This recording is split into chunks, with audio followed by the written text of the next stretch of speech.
first, our Why It Matters segment tonight. The president heads to Pennsylvania tomorrow to convince Americans he feels their pain on prices. And Trump faces an equally difficult and important task. He must convince non-MAGA supporters that he cares about people like them. The fate of his presidency and the Republican Party lies with non-MAGA types.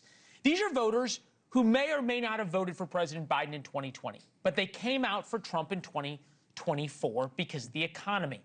Even today, he and his supporters talked about why America's affordability crisis is not their fault.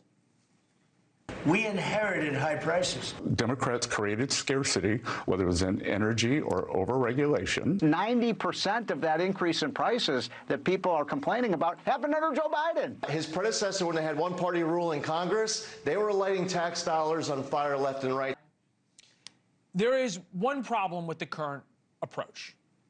The problem isn't that it's not true, because Trump did inherit a really horrible inflation and prices crisis. Trump's problem is that problem, the inflation and the high prices, is now his problem. More than half of voters say President Trump is losing the battle against inflation amid concerns about affordability under his administration. Financial experts like Jamie Dimon say the issue could only get worse. Companies are making profits, stock markets are high, and that could easily continue. There are a little small negatives, like jobs are weakening, but just a little bit. Inflation is there and maybe not going down. So this is why the president is now trying to get a hold of the narrative, and his current message is not landing the way he wants. I terminated the Green New Scam. Energy prices are down. Gasoline prices are down. Prices are going to be going down already. I mean, the prices are way down. We brought prices way down from what it was.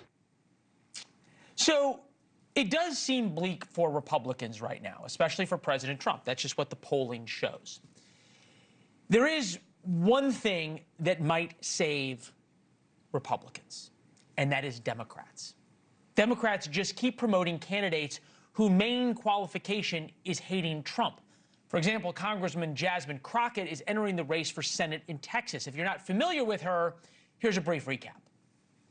When I see ICE, I see slave patrols. I am tired of the white tears. The only people that are crying are the mediocre white boys. It's Ted Cruz. I mean, like, this dude has to be knocked over the head.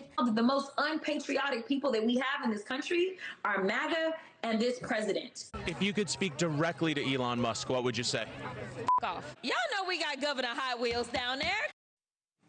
The last comment was in reference to Texas Governor Greg Abbott, who is in a wheelchair after a freak accident. Keep in mind, this is a statewide race in Texas. Thank you for watching. Subscribe below and download our NewsNation app right now on your phone, and you will get fact-based, unbiased news for all Americans.